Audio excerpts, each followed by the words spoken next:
একটা সময় ছিল যখন যুদ্ধ মানেই ছিল শক্তির প্রদর্শন আর মুনাফার হিসাব, বিশেষ করে যুক্তরাষ্ট্রের জন্য।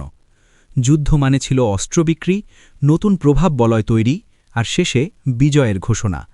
কিন্তু আজ মধ্যপ্রাচ্যের আকাশে যে সংঘাত চলছে, সেখানে যেন সেই পুরনো সমীকরণ আর মিলছে না। যুদ্ধ চলছে, বিপুল অর্থ ব্যয় হচ্ছে, কিন্তু স্পষ্ট কোনো জয়ের চিত্র সামনে আসছে না। আর এই প্রশ্নটাই এখন ঘুরে বেড়াচ্ছে আমেরিকার ভেতরেই, এই যুদ্ধের শেষ কোথায়? ইরানের বিরুদ্ধে যুক্তরাষ্ট্র ও ইসরায়েলের যৌথ সামরিক অভিযান শুরু হয়েছে কয়েক সপ্তাহ আগে। সাধারণত এমন অভিযানের শুরুতেই বোঝা যায় কার পাল্লা ভারী, কিন্তু এবার পরিস্থিতি অদ্ভুতভাবে অস্পষ্ট। হামলা চলছে, সেনা মোতায়েন বাড়ছে, কিন্তু শেষের কোনো পরিষ্কার দৃশ্যপট নেই। বরং সময় যত গড়াচ্ছে ততই স্পষ্ট হচ্ছে এই যুদ্ধ শুধু সামরিক নয়, অর্থনৈতিক চাপের এক গভীর খেলা। হোয়াইট হাউসের ন্যাশনাল ইকোনমিক কাউন্সিলের পরিচালক স্বীকার করেছেন, যুদ্ধের ব্যয় দ্রুত বাড়ছে।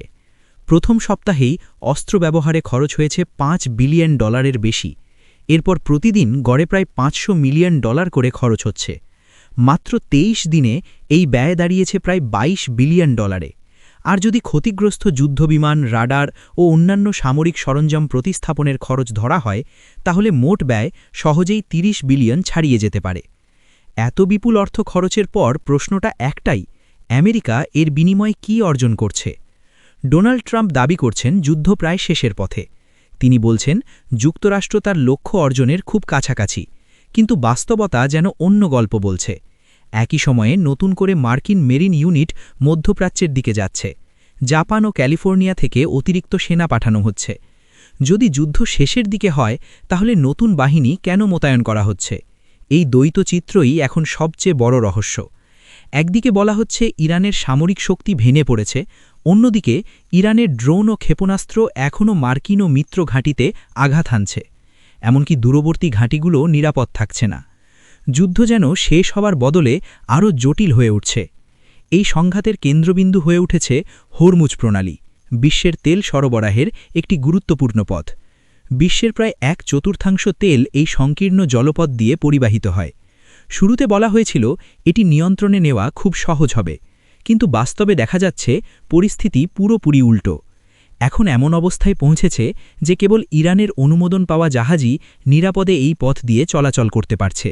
অনেক দেশ, এমনকি বড় অর্থনীতিগুলো সরাসরি তেহরানের সঙ্গে আলোচনা করছে, ওয়াশিংটনকে পাশ কাটিয়ে। যদি সত্যিই নিয়ন্ত্রণ প্রতিষ্ঠিত হয়ে থাকে, তাহলে এই নির্ভরতা কেন? বিশ্ববাজারে তেলের দাম অস্থির হয়ে উঠেছে।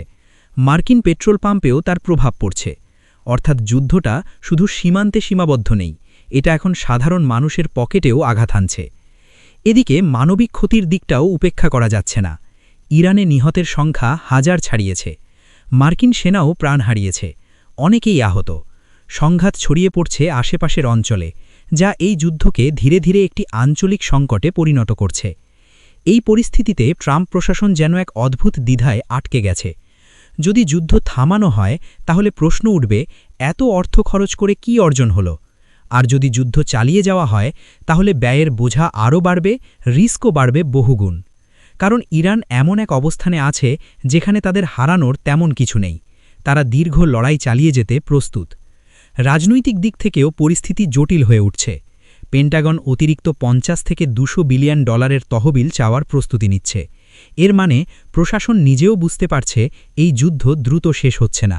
এমনকি শাসক দলের ভেতর থেকেও প্রশ্ন উঠছে, এই যুদ্ধের লক্ষ্য কি, শেষ কোথায়? এই অবস্থায় নতুন একটি সামরিক বিকল্প সামনে এসেছে, খার্গ ঈদ। ছোট্ট একটি দ্বীপ হলেও এটি ইরানের প্রধান তেল রপ্তানি কেন্দ্র। বিশ্লেষকদের মতে এটি দখল করা গেলে ইরানের অর্থনীতিতে বড় ধাক্কা দেওয়া সম্ভব। কিন্তু এখানেই লুকিয়ে আছে সবচেয়ে বড় ঝুঁকি। ইরান স্পষ্ট জানিয়ে দিয়েছে, এই দ্বীপে হামলা হলে তারা পুরো অঞ্চলের জ্বালানি স্থাপনাগুলোকে লক্ষ্যবস্তু বানাবে। অর্থাৎ যুদ্ধ তখন আর সীমিত থাকবে না, তার রূপ নেবে এক বৃহৎ আঞ্চলিক সংঘাতে, যা বিশ্ব জ্বালানি নিরাপত্তাকে সরাসরি হুমকির মুখে ফেলবে। এই কারণে ট্রাম্পের বক্তব্য এখন অনেকের কাছেই রাজনৈতিক কৌশল বলে মনে হচ্ছে। তিনি একদিকে বলছেন বিজয় খুব কাছাকাছি, আবার অন্যদিকে যুদ্ধের পরিধি বাড়ানোর ইঙ্গিত দিচ্ছেন। কখনো বলছেন স্থলবাহিনী পাঠাবেন না, আবার বলছেন পাঠালেও তা প্রকাশ করবেন না।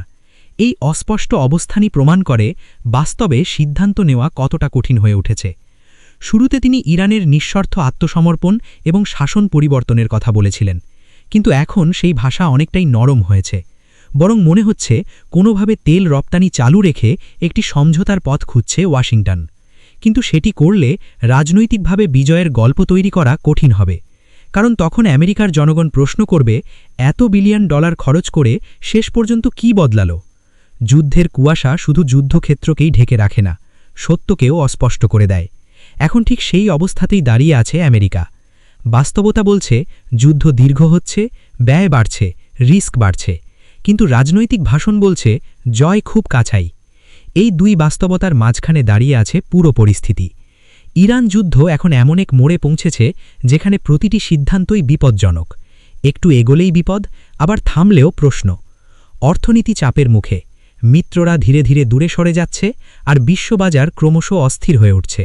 সব মিলিয়ে এই যুদ্ধ আর শুধু ইরান বনাম আমেরিকা নয়, এটি হয়ে উঠেছে সময়ে অর্থনীতি এবং রাজনীতির বিরুদ্ধে এক জটিল লড়াই। আর সবচেয়ে বড় প্রশ্নটি এখনও উত্তরহীন। আমেরিকা কি সত্যিই জয়ের পথে এগোচ্ছে, নাকি শুধু বিজয়ের গল্প বলেই যুদ্ধকে টিকিয়ে রাখছে?